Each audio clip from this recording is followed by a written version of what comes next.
Hi, I'm Mimi Lichtenstein, and I am so excited to be here today with you guys for our first episode of the Travel Brain Trust. Martha Rhodes and I were talking this summer about how we wanted to kind of look at travel going forward, and we were both really excited about the opportunity to kind of have a conversation with our clients and other travelers and bring some of our knowledge and expertise and experts from around the world online to talk with you guys live. So we're here. We're going to be bringing you different people over the coming weeks and months, and we're going to be talking about lots of hidden gems and unique experiences and places to go around the world.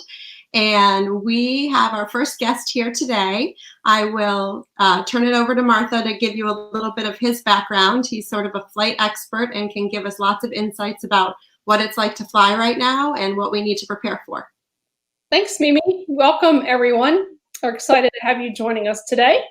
And we're kicking off our series hoping to inspire you for when you're ready to begin traveling again. This summer, it was the great American road trip summer, so maybe you did get away on vacation and it was probably a road trip. Like myself, I did one of those, but I really would like to be getting back on a plane and going somewhere a little farther away. And you might be thinking about Mexico or the Caribbean or even Hawaii as winter comes on and spring break trips are around the corner. Maybe you're thinking about that. And you also may realize that flying privately would be wonderful. That's definitely more popular these days, and it has will reduce a lot of your stress points along the way, but not everyone can do that. It's a pretty big ticket. So we thought we'd talk a little bit today about flying commercially. What's it like to buy a plane ticket? What are some things you should be thinking about? Because frankly, how you choose your ticket today has probably changed in the last few months. And we'll talk about the flying experience and how do we feel safe in that process. So I'm going to introduce my trusted flight expert. His name is Brett Snyder. He's the founder, president, and chief airline dork of Cranky Concierge. My clients and I have relied on their sound buying advice and 24/7 flight concierge service for many years. So Brett, welcome to the Travel Brain Trust. We're so happy to have you here helping us take off today as our first guest. Thanks, Martha and Mimi. This is great. I get to be the first guest. So, it's okay because it's the first go around, right? So if something goes wrong, it's not my fault. We'll take responsibility. So why don't you tell us a little more about how you've earned your title as Chief Airline Dork, which I love, and why your company is Cranky? Sure. So my background is in the airline industry. I started back in, 97, whatever. I did pricing, marketing for a few different airlines, but we've had Cranky Concierge now for over a decade. And our focus is on the travel experience. So we're the air travel experts from booking the flight to monitoring for schedule changes and then helping when things go wrong, kind of end-to-end air travel with people who live and breathe this, which anyone who's ever dealt with the airline industry knows that is not a easy task, which may be why we're cranky. So we like to say we're cranky on behalf of our clients. That's what I've said to some clients before that have asked me about the title of the company. So they're cranky with the airlines for you. So yeah. People seem to understand why that's necessary. No surprise. So let's start with buying a plane ticket. How do we choose a plane ticket now? Lots of things have changed. And what sort of considerations should people have in mind? Sure. So, of course, in the past, a lot of air ticket purchases are based on price and schedule. Those are the two main things. Changes once you get into more premium cabin, longer flights, but ultimately you want to get there for a decent price and, on a schedule that makes sense. But there are more things that we need to think about now, obviously, in the time of COVID here. So one thing is just, who do you have credits with right now? I think all of us have had flights canceled in the last 6 months. And there may be more, in the coming months, depending on how things go with countries. So you're going to have to keep your credits in mind. You don't want to let them expire. You want to make sure that you have a chance to use them. So that may be one thing to think about.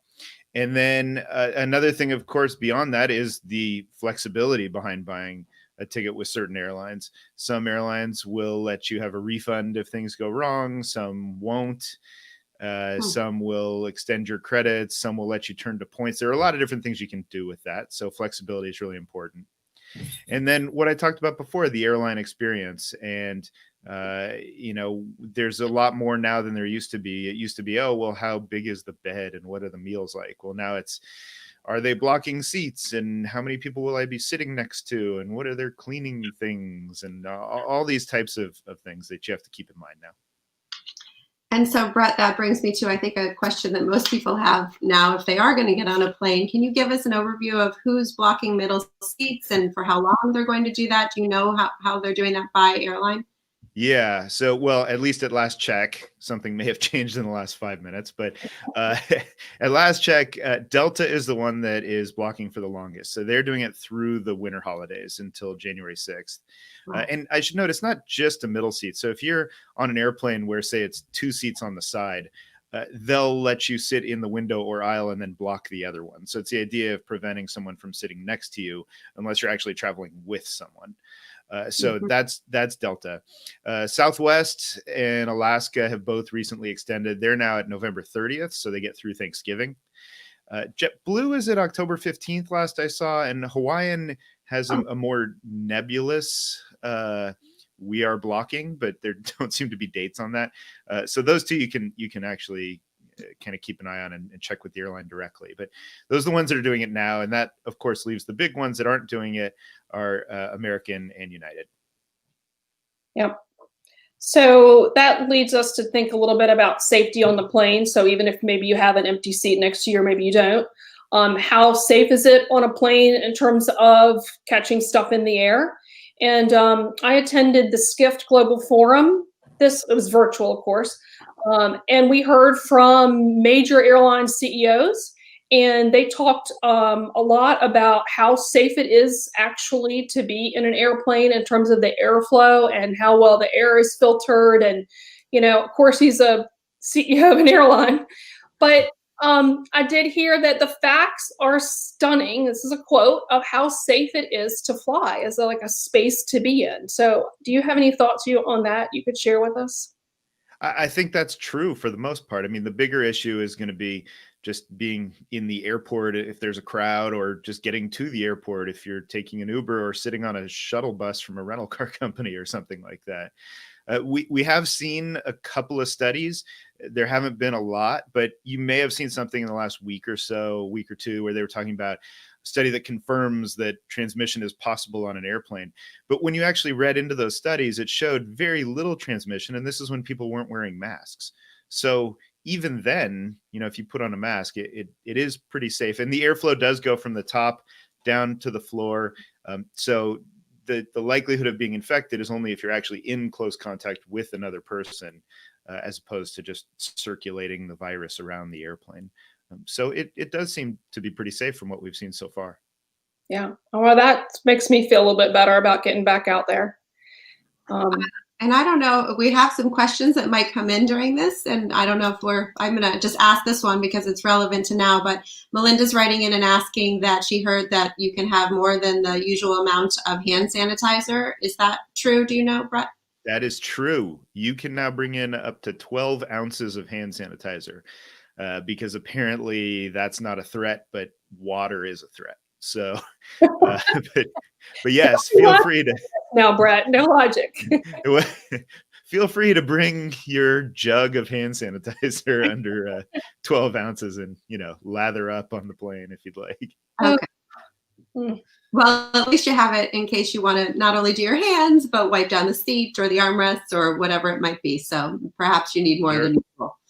Well, and you can also bring just wipes too for that, like the Clorox wipes or something. There, any of that kind of stuff, and the airlines have some of that as well. So there's there's a no lot limit that they're on doing. wipes, right? You can bring as many wipes. As far as I know, I don't think that counts as a liquid. So, Well, so clearly things have become a little bit more complex than they used to be. We all thought it was complex before, but we never knew this was going to sort of up it a notch. For people who have never worked with somebody like you before or another, booking agent, can you give us a little insight of what's the value of working with someone like you over booking it on Expedia or the airline website? Oh, sure. So, if you go to Expedia, you can find prices for a lot of different airlines and all the schedules, and it'll put it together. Well, almost. Southwest isn't there, but with those booking websites, it's pretty easy for a simple trip. If you're going to Vegas, pretty easy. But it's once you're looking at getting into something more complex, you're crossing borders. This has become a lot more difficult now. It's hard to keep track. Where are you allowed to go, and what are the requirements when you do go? You want to really figure that out. And some of these online booking sites aren't as good at actually displaying the differences in product on board. We talked about blocking middle seats, all these things. So there are a lot more considerations that people can want to know about that is tougher to do if you're just on a basic booking website. But that's just from the booking standpoint.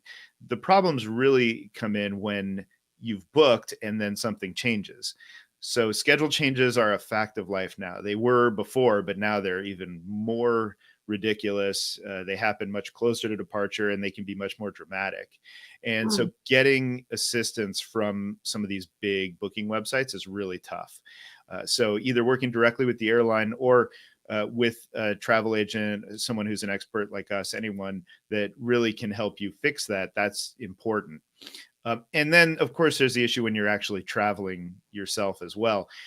When we're monitoring proactively, if a flight is canceled, if there's a delay, if there's a problem, misconnection, any of that, we step in and we work with the airline. We can do things. If we've booked it ourselves, we can actually just put a new flight in the reservation. A lot of things that are tough to do if you're just sitting there trying to get through to someone at an outsourced call center at one of the big online booking sites. So it's certainly something that's worth thinking about for people that are concerned about even more basic trips now, just because of everything that can change between now and when you travel. Like that. Oh, sorry, Mimi, go ahead. I was just going to say that when I first talked with you about what you guys do, that's where I came up with the sort of Disney Fast Pass kind of analogy. And that is that if you can call you up, if I can call you up as a traveler and you can get me to the front of the line for the changes, or you can go in there before everybody else is, calling the airline or standing in line at the desk, then you get to jump ahead and have the one open seat on the next flight out or whatever it might be. So I feel like you're the Disney Fast Pass of the airline industry. Yeah, and I have a perfect example of that because I was traveling with my family last summer, 4 of us, and we were on an airline that was, we always connecting. I live in Richmond, Virginia, so we were flying to Denver, and it was clear in Richmond, and this happens often, that flight out of Richmond is not leaving on time. And United, sorry, there we go, revealed, was not, and this happened with many airlines. They weren't posting that it was going to be delayed, but I'm sitting on the plane in Richmond, sitting on the tarmac. It's quite clear we're going to miss our connection in Denver. And so I'm thinking, I've got 4 people. I need 4 seats on the next flight to Calgary out of Denver. So it was so easy for me just sitting on the plane on my phone, emailing my guys at Cranky Concierge, and there's some girls too. Help me. We are going to be late. And they're able to say, hey, no problem. We got 4 seats. We're holding them for you on the next flight out in case you miss your connection. And if you do, let us know. We'll get you a hotel booked and you'll be all set. And so I was not stressing any longer about not making the connection in Denver, and everything was going to be fine no matter what happened. So that's just an example of how having somebody on your side can really make the trip a lot easier. Yeah. Well, thank you for the infomercial. This is great. But no, I mean, it is true. There are a certain number of seats that are available. And so if someone is proactively handling that for you. It's not easy if you're sitting on the tarmac on your phone trying to figure it out, or even if you're in the air and something happens, there are thunderstorms and now you're circling and you're going to miss something. So just having someone that can help you deal with that is really useful to have. And I think that's something that a lot of people find value in, but it'll probably become more and more important now just because of the pandemic, and people are just more afraid, even if they don't necessarily need to be. But there's just a higher sense of anxiety. And so, a lot of what we provide is peace of mind and just helping get people through that part of the journey so then they can go do great things on the ground that you've planned for them. Right. And you guys are great at it, Brett. And there's other travel agents that are booking agents that can do that for their clients as well. So just absolutely. Working with an agent that has access to the airline systems can be a huge advantage. Yeah, absolutely true. Or, if you have a friend who just is really, as we call them, av geeks, like I am, they can help you with some of this too. But the real benefit is if someone's booked the flight in their system, then they have direct access. That makes a huge difference. Yeah. And then also some things that you guys have always helped me with. You might want to talk a little bit more about business class product, so you're going to spend a significant amount of money most of the time on a business class ticket, and your experience in the air could vary greatly. So maybe you could address that a little bit. Yeah, sure. So that's something right now that's really a challenge, because you have not only flight schedules changing, but the operating aircraft are changing that they're using. And so there are some airlines that have very different experiences on different types of airplanes that they have. And for example, Emirates, if you're on one of their A380s in business class versus one of their 777s, and even in the 777s, they have two different types of products, but those can be really different experiences for people. And that's a long flight if you're on Emirates. So, this really can be important to know. There are so many different airlines that have different, what they call sub fleets, that may have different experiences, that even things deciding which airport do you want to connect through, what might be a better experience. I think we've all probably connected through JFK in some point in our lives and wished we hadn't done that. And all these different things that sort of add up to it, and that kind of adds into it. You can look at this from a different perspective, which isn't so much, all right, just show me what's the best value. You can back into this and say, okay, let's figure out what's the budget you're working with, and then how do we get the best product for the budget you're working with. And so sometimes that means that someone says, well, I have this budget, and they were assuming they were flying coach. We say, well, we might be able to actually get you premium economy one way, or they wanted business class, but their budget doesn't allow for it. You can use premium economy one way. There are a lot of things you can put together to get there, which is something that if you have that budget and can work backwards, that's something that's really useful as well to try and get the best experience. Good to know. I'm going to jump in with another question from Anthony. He asks, are the air filtration systems the same for all airlines? Are they all equipped with the same HEPA filtering systems? Do you happen to know that, Brett? I definitely don't. Yes. So it's not an airline thing. It's an aircraft manufacturer thing. And so all of the commercial jets, larger commercial jets that you'll fly, have HEPA filter systems in them and will have similar protections. The one exception, or I should say two exception, 50-seat regional jets. So either the Embraer 145s or the Bombardier, or I guess now it's technically Mitsubishi, they sold the program, the CRJ 200s, all those 50-seat aircraft, those don't have those HEPA filtration systems. Neither would tiny prop planes either, but you probably wouldn't expect that. So anything that's above the 50-seaters, though, they should all have that for the most part. Okay, great.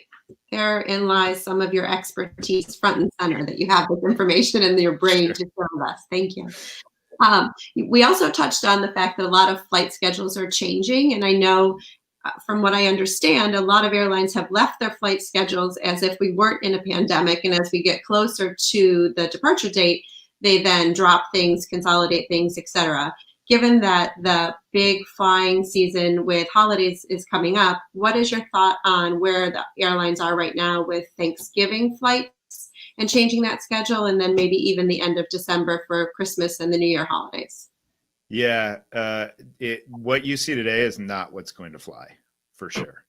So the airlines have really reliably been finalizing schedules about a month out. So October is set, but November is not. I think no, none of the big guys have set November yet. Maybe Southwest is closer because Southwest rolled out their November schedule during the pandemic.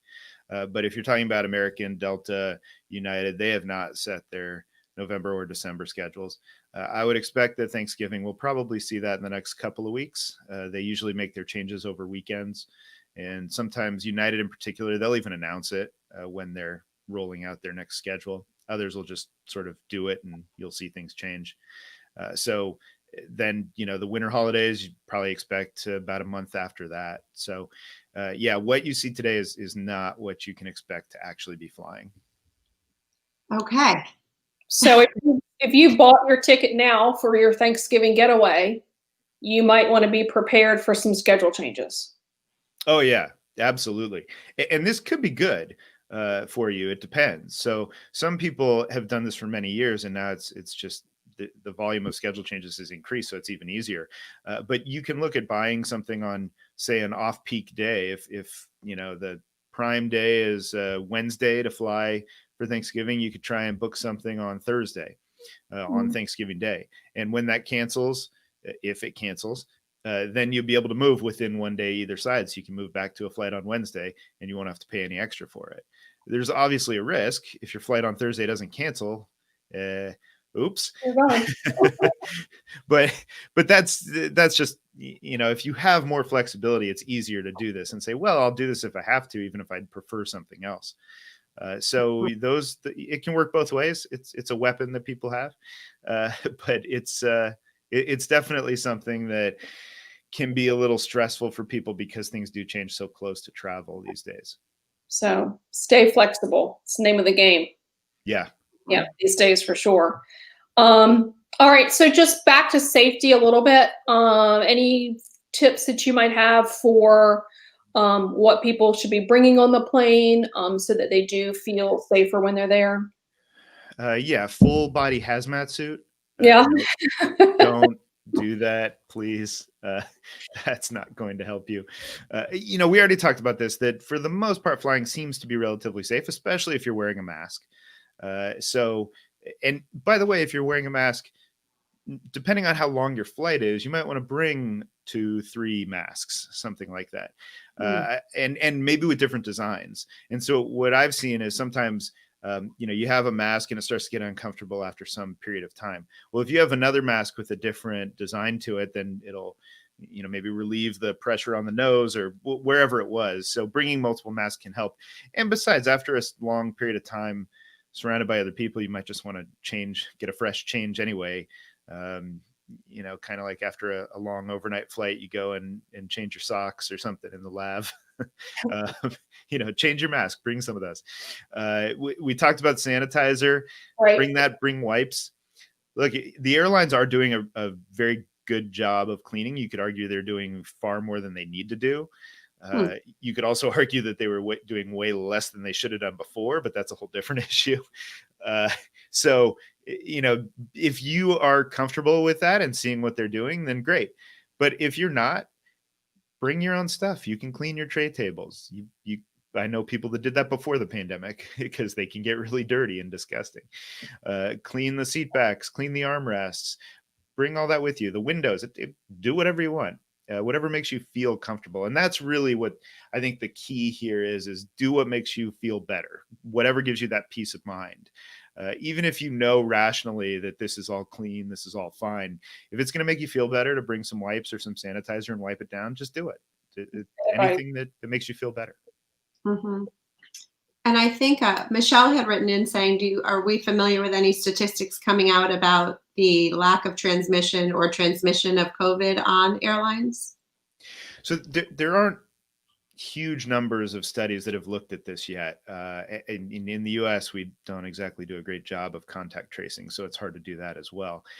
But if you do look at some of those studies, and maybe I can dig up a link, but in the last couple of weeks, there was one, it was a flight out of Korea, I believe it was, toward the beginning of the pandemic. People weren't wearing masks. This was before there was mask wearing, but something like out of the couple hundred, I think maybe 10 people ended up being infected. I shouldn't give the deep specifics because I don't remember it exactly, but with no one wearing masks and none of the cleaning procedures in place for so many people to have not been infected, I think that says a great deal. If you were in a restaurant in a similar situation, there's a good chance you'd probably have more people that were infected simply because of airflow, and they don't have that kind of HEPA filtration, and then all the cleaning procedures that have now been used on aircraft as well. So there are a few studies out there. I'm sure we'll see more over time, but there really isn't anything overly concerning about transmission on airplane versus other places. It looks to be better than in other crowded places. Okay, great. Well, so if we're looking ahead, I think that, a lot of people aren't ready to travel yet. And of those who are looking ahead, hoping that 2021 is going to be a completely different year than 2020 in lots of different ways. Do you have any suggestions on, if you're interested in getting a ticket for next summer, let's say to Europe, and for whatever reason, Europe's not open, then you're going to Spain and they haven't opened up the doors perhaps to Americans or anybody. What do you think the airlines are going to do? Will it be similar to what's happened this last time? Yeah, I think so. So right now, what we have is most airlines through the end of this year for purchases, there are change fee waivers everywhere. Now, you've probably heard that change fees are going away, but that's only within North America. That's not Europe, Asia, Australia. International change fees are still in place. But there is a waiver in place right now for people that do that. The other thing that airlines have done this year, which if you can't go next year, I would assume the same thing will happen, is they extend the validity of the ticket so that you'll have more time to use that credit. Mm-hmm. And one thing that we actually just saw last week, American started filing pretty inexpensive refundable fares to Europe and Latin America and a couple places that they just have $100 service charge on it. But they're doing it right now. They're saying they're only doing it on offer through the end of this month. So another week or so. But it's something that if it does well, I would imagine we might see more of that. So for the first time, refundable fares may not be a ridiculous idea. Okay, good to know. I think for all of us, Martha alluded to it, but setting your expectations right now in terms of buying a ticket and actually traveling on the day at the time that you think you're going to be going, perhaps try to channel a lot of patience and empathy and understanding, and you will have a better experience. Yeah. And I love hearing that as a possibility of making some plans without a lot, huge financial risk of a non-refundable airline ticket. Yeah. And you can use, if you have miles too, that's another thing that can be more flexible. I will say we were just dreaming wistfully last weekend and saw 4 business class seats pop up coming back from Australia next August, and we just jumped on it. So I don't have high hopes. Australia is a really tough one for next year. I have higher hopes for Europe. Over there. It's something to dream about, right? In worst case, you just get your miles back. So you know what? That is part of the beauty of travel is the anticipation of it. So if we can do some of that, I think it'll lift everyone's spirits. Agreed. Joining you in there. And so speaking of that, I'd love to ask you a question. This not really advice, but just kind of personal. Okay. A little insight into something to truly look forward to. What is some of the most wonderful experiences on airplanes out there? You hear about really great, apartments and showers and things like that. And can you share with us some little something to look forward to in the air maybe one day? Yeah, sure. Well, I have to say I never really got the shower thing. It's like a gimmick to me. I'd rather just shower in a real shower on the ground, but that's whatever. But well, right now I'm looking forward to the Delta A350 with suites coming back from Australia. Yeah. But if you're talking really aspirational stuff, I flew Singapore in their suites a few years back. That was just spectacular. Yeah. And they have a new version of it now. It's just Singapore is one of those airlines when you think of luxury that you can kind of dream about that. Of course, Singapore, the country, has to open up for us first to really do that. Another one that I will never fly but would love to is the Etihad Residence, which is on their A380, which is a one-bedroom suite, basically, that you have your own bathroom, bedroom, and a sitting area. It's incredible. Yeah, it's not cheap. But so if you have the means, it's just something that would be incredible to experience. And on the ground, as a personal bias, as a huge Scotch fan and whiskey in general, the Lufthansa first class terminal in Frankfurt, it's a separate terminal that if you're starting in Frankfurt, you go to, and they have, I think they say it's the largest whiskey selection at an airport in Europe. They have, they drive you to your airplane, and they have, it's just a really cool thing. So those are all very aspirational goals. Sometime at this point, I'll settle for just anything that leaves the country.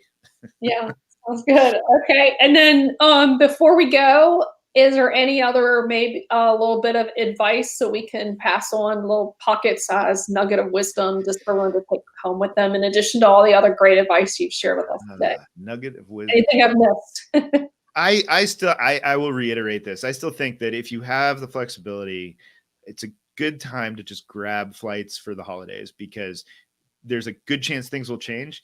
And if you're okay with flexibility, they may very well change for the better.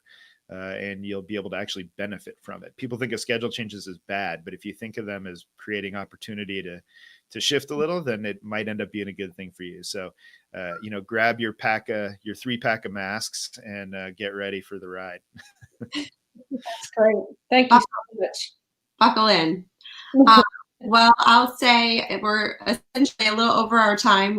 Our goal is definitely to do this in under 30 minutes. So if there are a few questions that we didn't get to yet, we will answer them afterwards in the show notes or some other page that this has been broadcast on. I want to say a huge thank you to everybody for coming today. We're super excited to be doing this with you. And today's topic was definitely informative and helpful. And I think the next few that we're going to be doing are going to be a little more specific on places. The first one will be destination spas, and that's going to be October 8th at 12:30. I will be bringing on one of our contacts at the new Miraval in the Berkshires, brand new, opened up this summer. And we'll be talking about how to compare different spas and what their kind of core mission is and what's the right fit for you if you're going with your family or teenagers or a spouse or friends. So I think that's going to be a really fun one. And then our future episodes will include things like skiing, sun and sand, dude ranches out west, African safaris, one of Martha's favorites, and Alaska. We sort of have a never-ending list of them. But if anybody also has other topics that you'd like for us to talk about, feel free to send us a note, because this is super flexible and we want to share with you guys the information that is interesting to you. So we're going to keep our focus on sharing insider info and unique experiences that aren't things that you find out about every day. And we'll be right back here in 2 weeks. You can find this information on our YouTube channel. The video will be saved there. So we are excited to start this process with you, and always send us a note if you have any questions. Thanks everybody for joining us today. See you in 2 weeks. Thank you, Brett, for coming.